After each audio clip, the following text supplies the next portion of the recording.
여러분, 제가 지금부터 두 가지 이야기를 할 텐데 이 두 가지 이야기 중에서 여러분들의 마음에 와닿는 이야기가 뭔지 한번 속으로 대답을 해보시기를 바랍니다. 첫 번째입니다.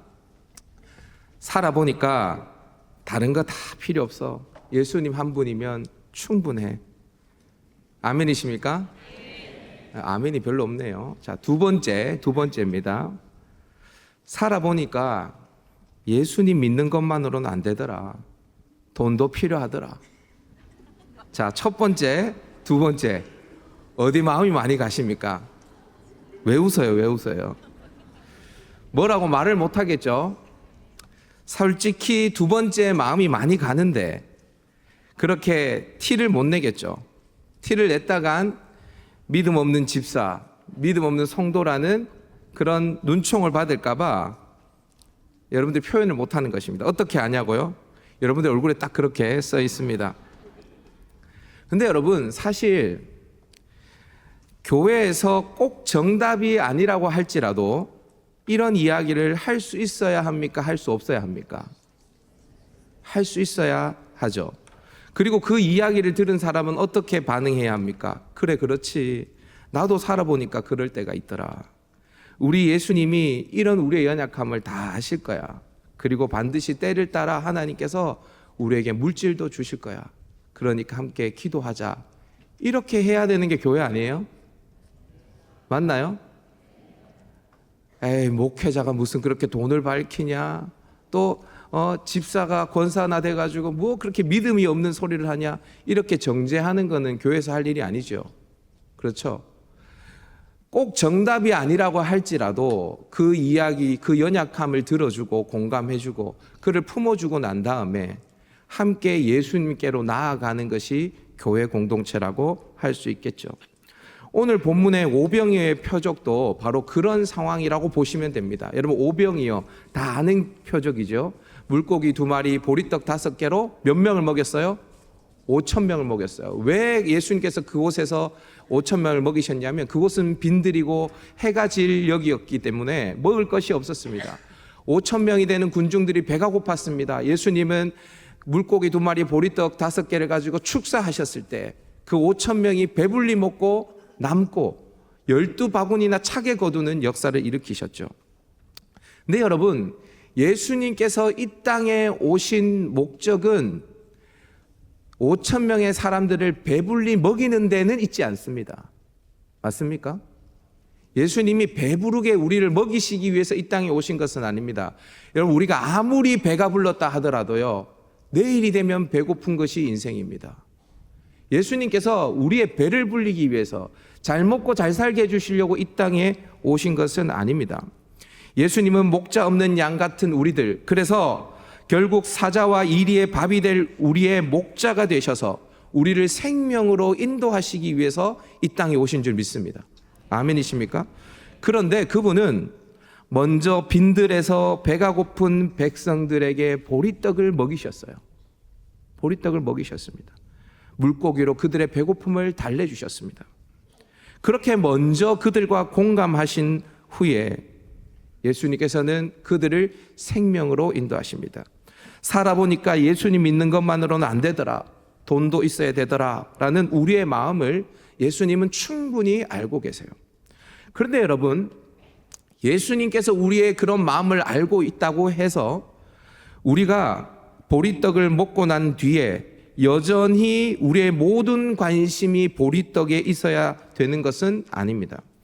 배고픈 백성들을 보리떡으로 먹이셨지만 예수님께서 정말 그들에게 주고 싶은 것은 보리떡이 아니었습니다. 여러분, 오병이어의 표적은 실체가 아니라 모형, 그림자에 불과합니다. 그래서 오병이어를 표적이라고 하는 것입니다. 기적이라고 하지 않고 표적, 사인이라고 하는 것입니다. 표적, 사인은 표지판에 불과합니다. 표지판이 가리키는 실체는 따로 있습니다.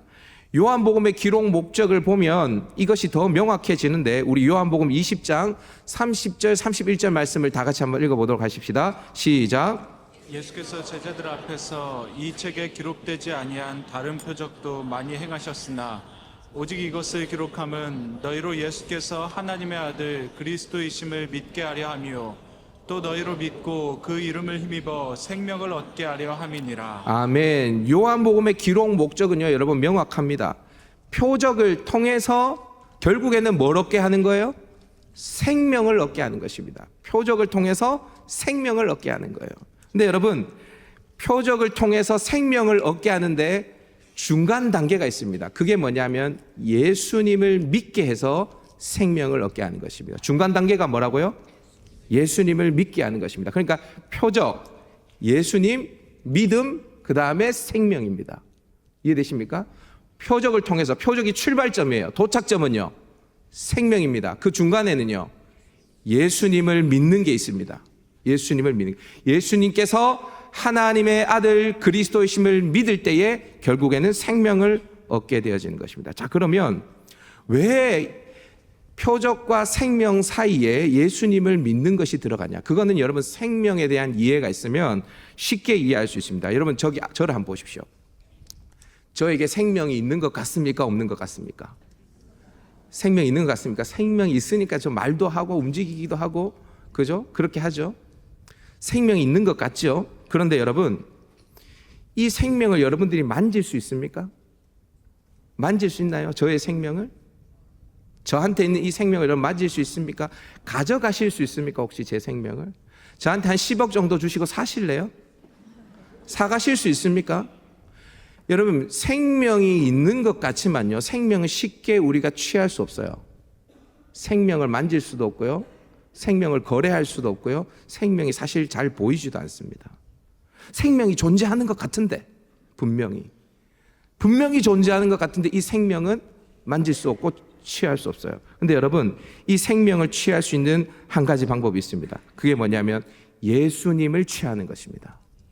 왜 예수님을 취하면 생명을 취하는 것이 되냐? 예수님이 생명이기 때문입니다. 아멘. 내가 곧 길이요 진리요 생명이다. 내가 부활이요 생명이다. 예수님 뭐라고요? 생명이다. 그러니까 여러분, 우리가 예수님 안에 있다는 것은 뭐 안에 있는 거예요?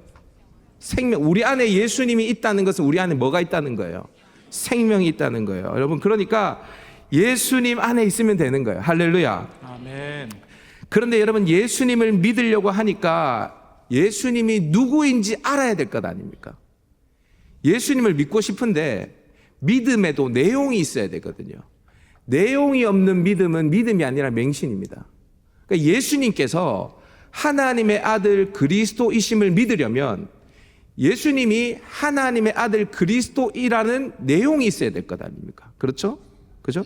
그 내용을 가르쳐 주는 것이 뭐냐? 표적이에요, 표적.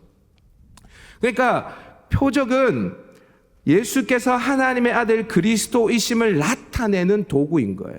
그래서 여러분, 요한복음에는 총 몇 개의 표적이 나오냐면 7개의 표적이 나옵니다. 몇 개?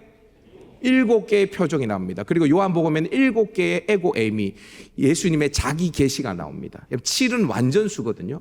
7은 완전수. 그러니까 예수님이 자기를 계시하는 표적, 그것은 완전하다라는 거예요. 완전하다. 7개의 표적이 나와요. 예를 들어서 제가 몇 가지만 설명해 보면, 요한복음 8장에 보면요, 예수님께서 뭐라고 이야기하면 나는 세상의 빛이다 이렇게 이야기합니다. 그래서 내게로 나오면 생명의 빛을 얻는다 이렇게 얘기하십니다. 예수님 뭐라고요? 세상의 빛. 내게로 오면 생명의 빛을 얻는데요. 예수님이 자신이 세상의 빛이라고 이야기하고 난 다음에 요한복음 8장이에요. 그러고 난 다음에 바로 다음 장 9장에 가면 어떤 일이 일어나는지 아십니까? 날 때부터 맹인된 자가 눈을 뜹니다. 여러분, 날 때부터 맹인된 자예요. 빛을 한 번이라도 봤을까요? 못 봤을까요? 앞으로 볼 가능성은 있을까요? 없을까요? 없습니다. 그런데 예수님께서 그의 눈을 띄워주십니다. 그가 빛을 보게 됩니다. 빛을 보게 됩니다. 예수님께서 세상의 빛이라는 것을 가장 잘 드러내는 도구는 누구냐면 날 때부터 맹인된 그 소경이었습니다. 맹인된 자였습니다. 그렇죠? 그 표적을 통해서 예수님은 자신이 세상의 빛이라는 것을 증명하는 거예요. 이뿐만이 아닙니다, 여러분. 요한복음 12장에 가보면요, 11장에 가보면 예수님께서 나는 부활이요 생명이니 나를 믿는 자는 죽어도 살겠고 무릇 살아서 나를 믿는 자는 영원히 죽지 아니하리니 이것을 네가 믿느냐라고 예수님께서 물어봅니다. 나는 부활이고 생명이다라고 이야기를 해요. 그리고 난 다음에 어떻게 합니까? 죽은 지 나흘이나 된 나사로를 향해서 나사로야 나오라 그러니까 어떻게 됩니까? 그 나사로가 무덤에서 터벅터벅 걸어 나옵니다. 죽은 지 나흘이나 되어서 썩은 냄새가 진동하는 그 나사로는 예수님이 부활이고 생명임을 증명해 주는 가장 확실한 도구인 거죠. 그러니까 여러분, 나사로가 살아난 것은 대단한 일입니다. 날 때부터 눈먼 맹인이 눈을 뜬 것은 대단한 일입니다. 그렇지만 그 표적은 실체가 아닙니다. 이 성경이 이야기하고 싶은 게 아니에요. 이 성경이 이야기하고 싶은 것은 무엇입니까? 예수님은 세상의 빛입니다. 예수님은 부활이고 생명입니다. 이 이야기를 하고 싶은 거예요. 이 이야기를. 그러니까 오병이어도 이 관점에서 우리가 봐야 오병이어의 표적을 제대로 이해할 수 있습니다. 여러분, 물고기 2마리 보리떡 5개로 5,000명이 먹었습니다. 그러니까 여러분들에게 있는 물고기 2마리 보리떡 5개 가지고 오십시오. 이 이야기를 하는 것이 아닙니다. 예수님께 나오면 예수님께서 우리를 배불리 먹이십니다. 이 이야기를 하는 것도 아닙니다. 오병이의 표적이 가리키는 실체가 무엇인지 우리 다 같이 요한복음 6장 13절 14절 말씀을 다 같이 한번 읽어보도록 하십시다. 시작. 이에 거두니 보리떡 5개로 먹고 남은 조각이 12바구니에 찼더라. 그 사람들이 예수께서 행하신 이 표적을 보고 말하되 이는 참으로 세상에 오실 그 선지자라 하더라. 여러분, 표적을 본 사람들의 반응이 뭐예요? 표적을 보고 말하되 어떻게 이야기합니까? 이는 참으로 세상에 오실 그 선지자라 하더라. 누구를 향해서? 예수님을 향해서. 지금 표적을 통해서 사람들이 집중하는 것은 누구입니까? 그 표적을 일으킨 예수님이십니다. 저분 참으로 세상에 오실 그 선지자인 것 같아 라고 이들이 반응하는 거예요. 여러분, 하나님은 살아보니까 예수님 믿는 것만으로 안 되더라, 돈도 필요하더라 라는 우리의 모습을 책망하지 않습니다. 오병이의 기적을 통해서 우리의 배고픔을 우리 주님께서는 해결하기를 원하십니다. 또한 해결하실 것입니다. 그런데 분명한 것은 우리가 그 배부름에 머물러 있기를 원하지는 않으세요. 보리떡 주세요, 물고기 주세요, 평생 돈 하면서 살기를 원하지 않습니다. 이제 예수님이 정말 우리에게 주고 싶은 것을 우리는 바라봐야 하죠. 그것이 무엇일까? 정말 예수님이 우리에게 주고 싶은 것. 저를 한번 따라해 보도록 하십시다. 생명의 떡 예수 그리스도. 생명의 떡 예수 그리스도. 뭘 주고 싶어 하신다고요? 생명의 떡 예수 그리스도를 주고 싶어요. 여러분, 오병이어의 표적을 보고 난 다음에 사람들이 반응이 뭐였냐면 세상에 오실 그 선지자라, 참으로 세상에 오실 그 선지자다 라고 반응했어요. 참으로 세상에 오실 그 선지자, 그 선지자 도대체 무엇을 이야기하는 걸까요? 여러분, 성경책이 있으시면 이제 성경책을 펴봅니다. 오늘 성경책 몇 군데를 찾아봐야 돼요. 신명기 18장입니다. 신명기 18장으로 가보도록 하십시다. 신명기 18장 15절입니다. 자막이 없습니다. 성경을 한번 펼쳐보세요. 신명기 18장 15절로 한번 가보십시다. 구약 성경 290페이지 신명기 18장 15절입니다.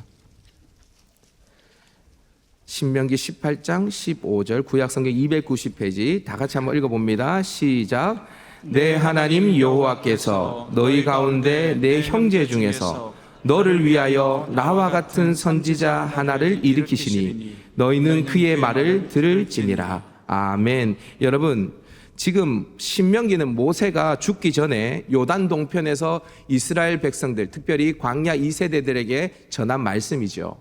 그 모세가 이렇게 이야기하는 겁니다. 얘들아, 하나님께서 너희 가운데서 내 형제 중에서, 그러니까 이방인이 아닙니다, 이스라엘 백성 중에서 너희를 위하여 나와 같은 선지자, 여기에서 나와 같은 선지자는 누굽니까? 모세, 자신과 같은 선지자를 일으킬 것이다 라고 말씀하셨어요. 누가 이야기했냐면 모세가 이야기를 했어요. 모세가 뭐라고 이야기했냐면 얘들아, 나는 죽는데 하나님께서 너희 형제들 가운데서 너희를 위하여 나와 같은 선지자를 하나님이 일으키실 거야, 보내주실 거야 라고 이야기를 했어요. 여러분, 그래서 유대인들은요, 이스라엘 백성들은요, 모세와 같은 선지자를 계속 기다렸을까요? 안 기다렸을까요? 기다렸겠죠. 기다렸습니다. 여러분, 모세가 한 일 중에서 가장 위대한 일은 뭘까요? 모세가 한 일 중에서 가장 위대한 일, 이스라엘 백성들이 원래 어디에서 종살이 했어요? 애굽에서 몇 년 동안 430년 동안 노예로 살던 그 이스라엘 백성들을 10가지 재앙을 일으켜서 그 노예의 상태에서 벗어나게 해서 자유민으로 만들어줬던 사람이 누굽니까? 그게 모세입니다. 근데 여러분, 지금 유대인들, 예수님 시대의 유대인들은 누구의 지배를 받고 있죠? 로마의 지배를 받고 있습니다. 로마의 압제를 받고 있습니다. 수십 년 동안 로마의 압제를 받고 있어요. 이들의 소원은 뭐냐면 로마의 압제로부터 벗어나는 것입니다. 그러니까 모세와 같은 선지자가 만약에 온다면 애굽에서 우리를 모세가 해방시켜 줬듯이 이 로마의 식민지로부터 우리를 해방시켜 줄 거라는 기대가 있었을까요? 없었을까요? 있었습니다. 그런데 예수님께서 빈들에서 5천 명을 먹이시는 거예요. 빈들에서. 이 사람이 모세가 말한 그 선지자가 아닌가? 라고 생각했던 거예요. 그도 그럴 것이 여러분, 모세는요 대단한 선지자였는데, 특별히 여러분, 모세가 40년 동안 이스라엘 백성들에게 만나를 먹게 한 사람입니다. 몇 년 동안요? 40년 동안 이스라엘 백성들에게 만나를 먹였던 사람이에요. 모세가 먹인 겁니까? 하나님 먹이신 거지. 그렇게 말하실 수 있는데요, 여러분, 하나님께서 모세를 통해 먹이셨습니다. 여러분, 이런 사람이 있죠. 하나님이 먹여주시지 뭐 아빠가 먹여주나? 이런 사람 있죠. 네? 하나님이 먹여주시지 뭐 남편이 뭐 먹여주나? 하나님이 남편을 통해 먹여주시는 겁니다. 하나님이 아버지를 통해 먹여주시는 거고. 그러니까 여러분, 모세가 이스라엘 백성들에게 하나님 만나 주실 거야 하니까 만나가 내렸거든요. 그렇죠? 그러니까 여러분, 40년 동안 광야에서 아무것도 먹을 것이 없는데 그 광야에서 모세를 통해서 만나를 얻어먹었어요. 나도 얻어먹고 우리 자식도 얻어먹고 내 손자도 얻어먹었어요. 여러분, 모세가 고마울까요? 안 고마울까요? 얼마나 고마웠겠어요. 그러니까 여러분, 31절에 보면, 요한복음 6장 31절에 보면 사람들이 예수님께 이렇게 묻는 겁니다. 모세는 광야에서 우리 조상들에게 만나를 먹였나이다. 여러분, 이게 무슨 말인지 아시겠어요? 모세는 광야에서 우리 조상들에게 만나를 먹였습니다. 이 뉘앙스를 아시겠어요? 이 이야기입니다. 당신이 모세가 말한 그 선지자가 맞다면 모세는 만나를 줬는데 당신은 뭘 주실래요? 이 이야기예요. 이해되십니까? 이때 예수님께서 뭐라고 이야기하냐? 32절 33절입니다. 기가 막힙니다. 32절 33절 시작. 예수께서 이르시되 내가 진실로 진실로 너희에게 이르노니 모세가 너희에게 하늘로부터 떡을 준 것이 아니라 내 아버지께서 너희에게 하늘로부터 참떡을 주시나니 하나님의 떡은 하늘에서 내려 세상에 생명을 주는 것이니라. 아멘. 여러분 보세요. 너희에게 하늘로부터 참떡을 주신대요. 그러니까 만나는 참떡이다, 참떡 아니다? 참떡 아니다 이 말이에요. 그리고 그거 모세가 준 거 아니고 하나님이 준 거다, 이렇게 이야기합니다. 예수님. 모세가 준 거 아니야, 하나님이 주신 거야. 근데 하나님이 정말 진짜 떡을 줄 거야. 이건 가짜 떡이고 하나님 진짜 떡을 줄 거야. 그 떡은 하늘에서 내려서 세상에 생명을 주는 거야 라고 이야기합니다. 이 참떡의 특징은 뭐냐면 생명을 주는 거래요. 그러면서 이 생명이 그러면 도대체 무엇인지에 대해서 이렇게 이야기합니다. 35절 말씀입니다. 35절 시작. 예수께서 이르시되 나는 생명의 떡이니 내게 오는 자는 결코 줄이지 아니할 터이요 나를 믿는 자는 영원히 목마르지 아니하리라. 아멘. 내가 그 떡이다, 이렇게 이야기합니다. 내가 그 떡이다. 내가 그 떡이다. 그 참떡이다. 생명을 주는 그 생명의 떡이 바로 나다라고 이야기를 하는 거예요. 예수님께서. 얼마나 기가 막힙니까, 여러분? 48절에서 50절에 보면요, 이런 말씀이 있습니다. 내가 곧 생명의 떡이니라. 너희 조상들은 광야에서 만나를 먹었어도 죽었거니와 이는 하늘에서 내려온 떡이니 사람으로 하여금 먹고 죽지 아니하게 하는 것이니라. 그럼 대단하지 않습니까? 만나를 먹은 사람은 다 죽었다. 근데 참떡, 생명의 떡, 나를 먹고 마시는 자는 영원히 죽지 않는다는 거예요. 죽지 않는다는 거예요. 모세가 준 만나는 그림자라는 거예요. 여러분, 지금 이 이야기를 듣는 사람들은 어떤 사람들이냐면요, 지금 벳세다 들녘에서 좀 전에 오병이의 표적을 통해서 배가 부른 사람들입니다. 예수님의 기적을 경험하고 난 다음에 배불리 그 보리떡을 먹었던 사람들이에요. 그런데 그렇게 배불리 먹으면 뭐합니까? 배불리 먹었지만 결국 그들은 다 죽을 것입니다. 죄 때문에. 그런데 그 떡을, 그 물고기를 주신 예수님을 먹고 마시면 그들은 죽음을 이길 수 있다라고 예수님이 이야기를 하는 겁니다. 생명을 얻을 수 있다라는 거예요. 하지만 문제는 무엇인가? 그들은 예수님에 대해서 관심이 없습니다. 그 떡을 주신 예수님에 대해서 관심이 없고 오로지 그 떡에 관심이 있습니다. 모세가 준 만나에 관심이 있습니다. 그래서 예수님께서 뭐라고 이야기했냐? 27절 말씀 다 같이 한번 읽어볼까요? 시작. 썩을 양식을 위하여 일하지 말고 영생하도록 있는 양식을 위하여 하라. 아멘. 여러분, 이게 무슨 말이냐? 이들은 지금 썩을 양식, 여전히 좀 전에 먹었던 그 보리떡에 눈이 가 있는 것입니다. 만나에 눈이 다 가 있는 거예요. 여러분, 배가 고파서 먹을 것이 없는 빈들에서 오병이의 기적을 기대해도 됩니다. 우리가 먹을 것이 없을 때, 그래서 울 때 우리 주님도 우리를 불쌍히 여기십니다. 그리고 우리에게 일용할 양식을 주십니다. 그런데 보리떡을 먹었음에도 여전히 우리의 마음이 썩을 양식에 가 있지는 않습니까? 예수님은 저와 여러분에게 오늘 이 순간에도 말씀하시는 거예요. 얘들아, 내가 생명의 떡이다. 제발 보리떡 얻어 먹으려고 날 쫓아오지 마라. 만나 얻어 먹으려고 목회하지 마라. 날 구해라는 거예요. 나를 구해라는 거예요. 생명을 구하라는 거예요. 썩을 양식을 위하여 일하지 말고 영생하도록 하는 양식을 위하여서 일하라고 우리 주님께서 말씀하시는 거예요. 여러분, 지금도 우리 주님께서는 그런 사람을 찾으십니다. 여러분, 이 예배를 통해서 그림자가 아니라 실체, 생명의 떡이신 예수님을 찾고 구할 수 있는 저와 여러분 될 수 있기를 바랍니다. 아멘. 자, 그러면 예수님은 어떻게 우리에게 생명을 주실 수 있을까? 저를 한번 따라해 보도록 하겠습니다. 예수의 살과 피, 예수의 살과 피, 예수님의 살과 피로 우리에게 생명을 주시겠다라고 말씀하십니다. 여러분, 앞서 그림자였던 만나와 실체였던 생명의 떡의 차이가 뭐였냐? 우리 요한복음 6장 49절 50절 다시 한번 읽어보도록 하겠습니다. 시작. 너희 조상들은 광야에서 만나를 먹었어도 죽었거니와 이는 하늘에서 내려오는 떡이니 사람으로 하여금 먹고 죽지 아니하게 하는 것이니라. 너희 조상들은 광야에서 만나를 먹어도 어떻게 됐다고요? 죽었다. 그러나 생명의 떡이신 예수님을 먹으면 어떻게 된다고요? 죽지 않는다. 이렇게 이야기합니다. 그러면 여러분 질문해 보도록 하십시다. 만나를 먹으면 왜 죽습니까? 만나를 먹으면 왜 죽을까요? 만나 때문에 죽는 게 아닙니다. 그죠? 만나에는 아무런 문제가 없습니다. 광야에서 이스라엘 백성들이 죽었던 것은 죄 때문에 죽은 것입니다. 만나가 사람을 배불리게는 할 수 있어도 죄를 없애줄 수는 없거든요. 그러니까 만나를 먹어도 죽는 겁니다. 아침에 일어나서 만나 먹고 그리고 밤에 자고 또 아침에 일어나서 만나 주워서 하루 종일 배불리 먹고 또 자고 또 아침에 일어나서 만나 주워서 먹고 또 자고 그렇게 먹고 자고 40년 하면 죽는 겁니다. 네? 여러분, 이 만나가 문제가 아니라요, 만나가 죄를 없애주지를 못한다니까요.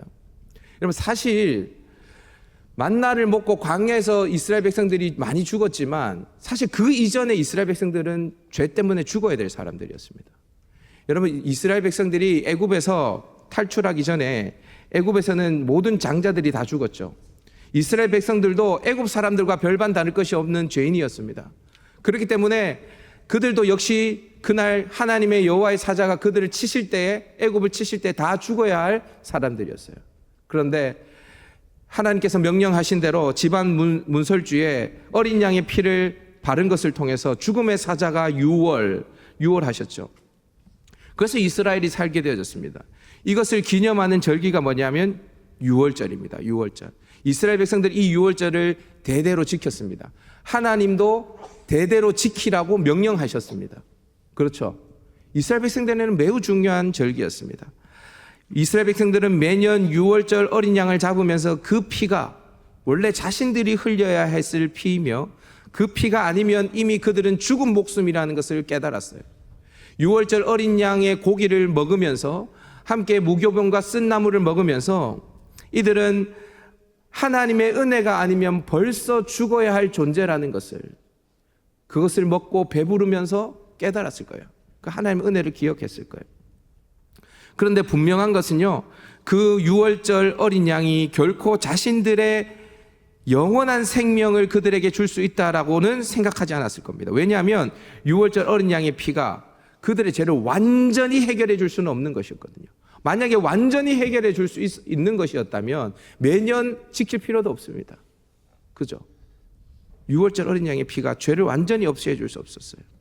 하지만 여러분, 유월절은 매우 또 중요했습니다. 여러분, 이스라엘 백성들이 시내산 가서 유월절 지키죠.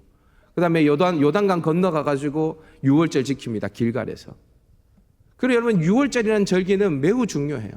그래서 여러분, 예수님도 유월절을 잘 지키십니다. 여러분, 성경에 보시면 공생의 기간뿐만이 아니라 예수님이 어린 시절, 유년 시절에도 예수님께서 유월절을 지키기 위해서 예루살렘에 올라갔던 기록들이 성경에 남아 있습니다. 그러니까 제가 봤을 때 예수님은 매년 유월절을 지키기 위해서 예루살렘 성에 올라갔어요. 왜냐하면 하나님의 말씀이 있으니까. 예수님이 하나님의 말씀 어기면 안 되잖아요. 절기를 지키러 올라갔어요.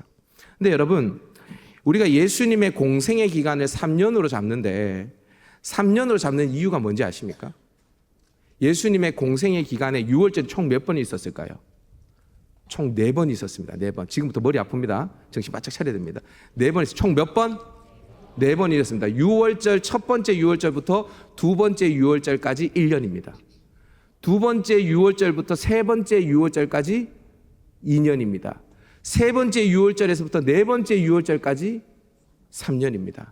예, 물론 예수님께서 유월절에 십자가 지시고 죽으셨다가 다시 부활하셔서 제자들과 함께 했던 시간들도 있습니다. 그래서 3년이 좀 더 됩니다. 그렇죠? 예수님께서 이 3년의 공생의 기간을 보내셨는데 예수님께서 이 유월절을 잘 지켰는지 안 지켰는지 우리가 한번 찾아봤으면 좋겠는데요. 한번 성경에 가보도록 하십시다. 요한복음 2장 13절로 가보십시다. 성경 펼쳐봅니다. 요한복음 자막이 없습니다. 요한복음 2장 13절. 요한복음 2장 13절로 가보도록 하십시다. 요한복음 2장 13절입니다. 자, 읽어봅니다. 시작. 유대인의 유월절이 가까운지라 예수께서 예루살렘으로 올라가셨더니, 여러분, 유대인의 유월절이 가까웠는지라 예수께서 어디로? 예루살렘으로 올라갔다. 유월절에 동그라미 하고 거기다가 유월절 1 적어 놓으세요. 유월절 1 적어 놓으세요. 자, 그 다음에 5장 1절입니다. 5장 1절. 요한복음 5장 1절. 자, 제가 읽습니다. 그 후에 유대인의 명절이 되어 예수께서 예루살렘에 올라가시니라. 이거 여러분, 여기에 명절 동그라미 해놓고 유월절 2라고 적어 놓으십시오. 유월절 2. 유월절 2. 그 다음에 6장 4절입니다. 6장 4절. 오늘 우리 본문의 배경이 되어지는 오병이의 사건이 일어나는 지점입니다. 요한복음 6장 4절 한번 보십시오. 마침 유대인의 명절인 유월절이 가까운지라. 보이십니까? 그 유월절에 동그라미 하고 난 다음에 유월절 3이라고 한번 적어보십시오. 유월절 3. 그리고 18장 39절입니다. 요한복음 좀 뒤로 쭉 넘어가야 됩니다. 요한복음 18장 39절.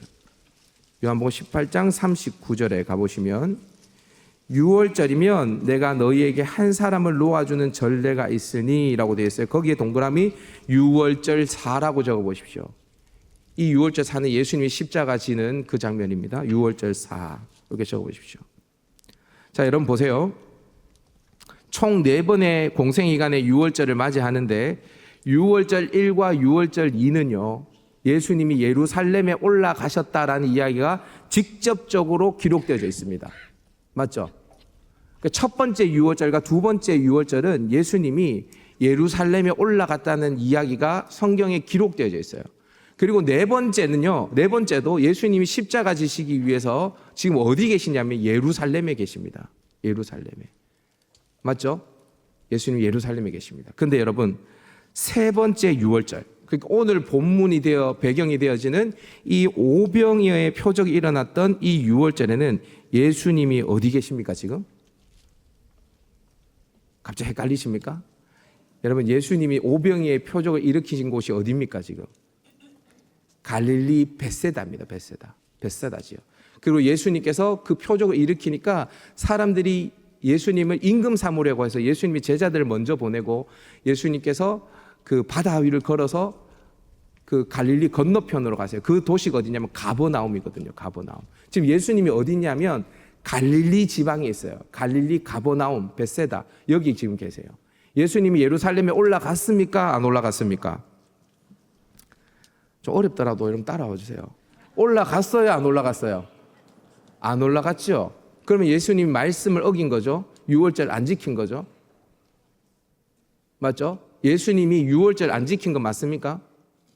유월절에 지금 갈릴리 있으면 안 되고 지금 어디 가 있어야 돼요? 예루살렘에 가서 유월절 절기를 지켜야 되죠. 여러분 예수님이라고 봐주려고 하지 말고 좀 정확하게 대답해 보세요. 성경에서는 유월절에는 반드시 예루살렘 성전에 가서 절기를 지키라고 돼 있다니까요. 하나님 앞에 절기 지켜야 된다니까요. 근데 지금 예수님은 예루살렘에 안 가셨어요. 왜 안 가셨을까요? 예수님이 율법을 정말 어기신 것일까요? 여러분 이렇게 되면요 큰일 납니다. 우리 신학교 나오신 우리 목사님들은 다 아실 거예요. 예수님께서 율법을 어기시면 됩니까? 안 됩니까? 안 됩니다. 왜 안 되죠? 예수님은 예수님이 순종한 모든 순종의 의가 우리에게 전가되어지기 때문에 예수님은 죄가 없으신 분인 동시에 죄를 짓지 않으셨어요. 이해되십니까? 하나님께 100% 순종했습니다. 그 100% 순종한 의가 우리에게 전가되어지는 거거든요. 예수님 어기시면 안 됩니다. 율법을. 성경에서도 예수님이 이렇게 이야기합니다. 내가 율법을 폐하러 온 것이 아니라 완전하게 하러 왔다. 이렇게 이야기합니다. 예수님은 율법을 폐하러 오신 분이 아니에요.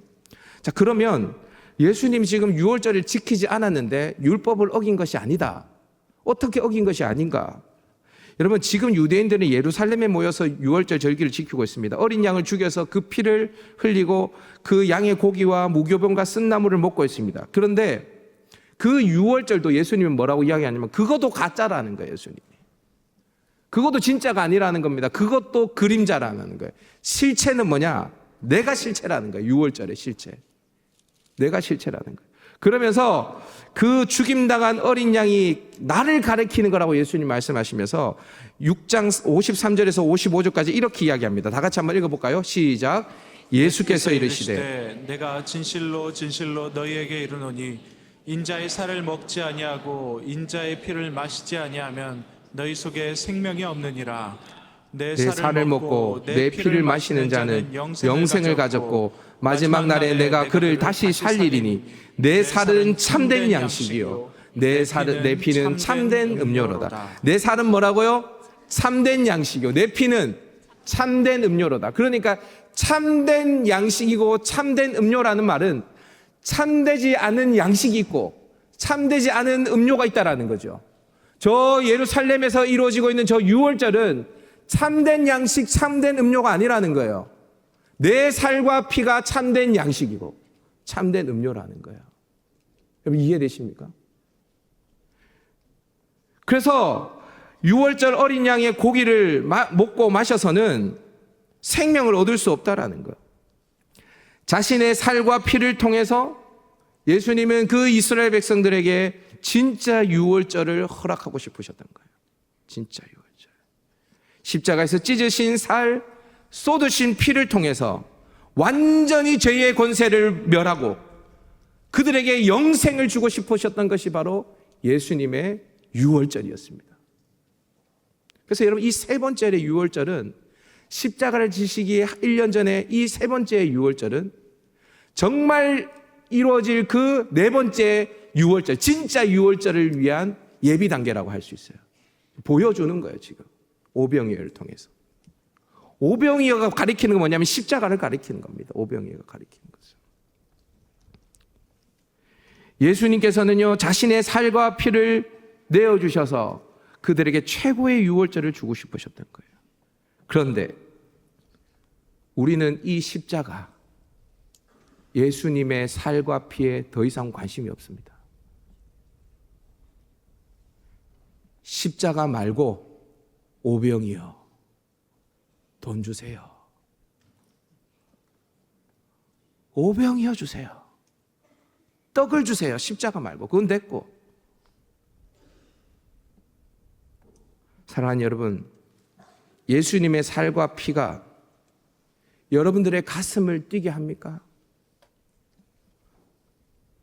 사랑하는 우리 목사님들, 예수님의 살과 피가, 그 십자가가 아직도 여러분들의 눈에 눈물을 흐르게 합니까? 만약 그렇지 않다면 우리도 어쩌면 썩을 양식을 위해 지금 일하고 있을 수도 있습니다.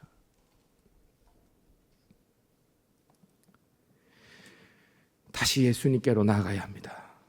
나는 생명의 떡이라고 말하는 그 예수님께 나아가서, 예수님, 저 사실 예수님 말고도 돈도 필요해요. 그런데 아무리 돈이 있어도 저 예수님 없이는 못 삽니다.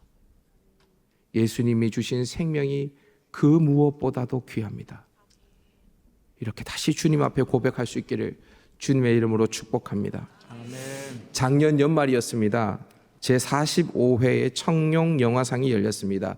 KBS에서 이 청룡 영화상을 생중계로 방영을 했습니다. 이때 초대 가수로 악동 뮤지션의 이찬혁 형제가 소개되어졌습니다. 여러분, 이찬혁 형제라고 제가 이야기를 드리는 것은 이 형제도 신실한 크리스천이기 때문입니다. 이미 아시는 분들은 아시겠지만 어머니 아버지가 몽골의 선교사님이셨고요. 어려서 몽골에서부터 살다가 오디션 프로그램 K-팝 스타에 출연해서 다리 꼬지마라는 창작곡을 통해서 스타덤에, 이제 스타의 반열에 오르게 되어졌죠. 아주 많은 곡들을 썼고, 제가 봤을 때 뮤지션을 넘어서 아티스트입니다. 이 이찬혁 씨는. 제가 지금 나훈아 선생님, 그 다음에 조용필 선생님, 그리고 그 다음 계보로 보는 사람이 이찬혁 형제입니다. 그 정도, 제가 보기엔 그 정도 급이에요. 근데 이 형제가 청룡 영화상에서 파노라마라는 노래와 함께 장래 희망이라는 노래를 불렀습니다. 장래 희망. 여러분, 장래 희망이 아니라 장래 희망입니다.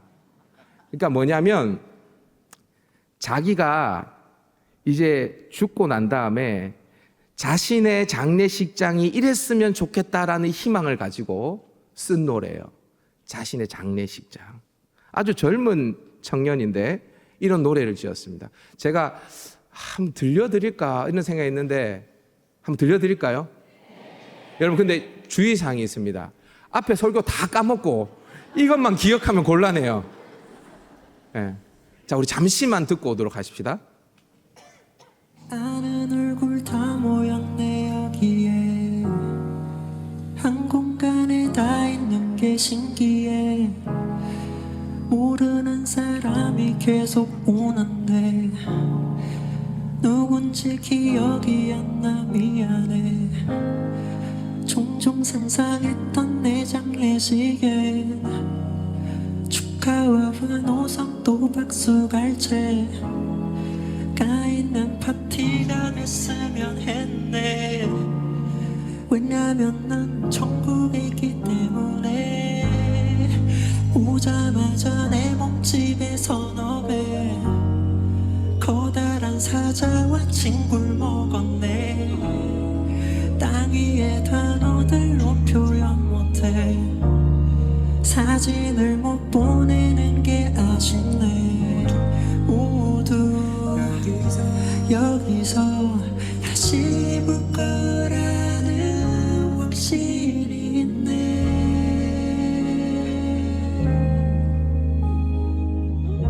내 맘을 다 전해준다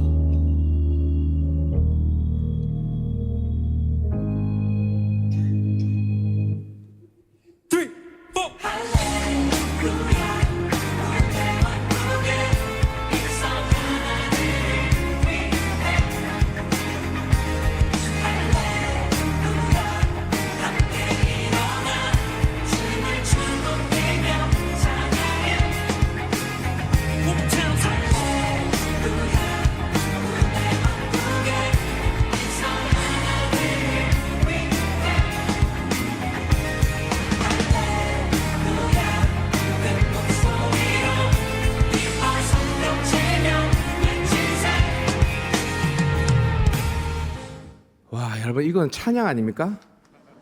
우리 박수 한번 하도록 할까요? 제가 한 100번은 들은 것 같아요. 100번은. 실제로 여러분 분당 만나교회에서 찬양 시간에 이걸 불렀더라고요.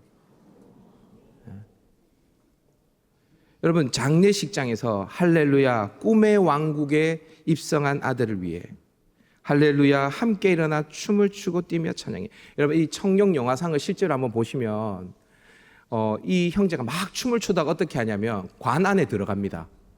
그럼 관 뚜껑이 닫혀요. 그런데 사람들이 들고 나갑니다. 그렇게 해서 공연이 끝이 나요. 근데 그 관에 들어갈 때 어떻게 들어가냐면 막 춤추면서 들어갑니다. 여러분 자신의 죽음 장례식을 생각하면서 이런 노래를 만들 수 있는 이유가 뭘까요? 이미 그 안에 뭐가 있다는 거예요? 생명 있다는 거예요. 생명. 이미 내 안에 생명 있고 내가 생명이신 예수님 안에 있기 때문에 이렇게 할렐루야를 외칠 수 있는 것 아닙니까? 인간적으로 봤을 때 육신이 죽은 것 같지만 예수 안에 영생을 얻는 자는 춤을 추고 뛰며 찬양할 수 있는 것이죠. 여러분, 여러분들에게 이 생명이 지금 있냐라는 겁니다. 이 생명이 지금 있냐라는 거예요. 우리 주님은요, 우리에게 오병이어를 주시는 분입니다. 그러나 그보다 더 큰 것을 우리에게 주셨어요. 그건 뭔가요? 생명입니다. 생명, 영원한 생명. 예수님 자신을 우리에게 주셨습니다. 여러분, 예수님 믿는 것만으로 안 되나요? 돈도 필요하시나요? 오늘 이 밤에 주님께 진실하게 나아가서 기도하십시오. 하나님, 저 오병이어가 필요해요. 저 돈이 필요합니다.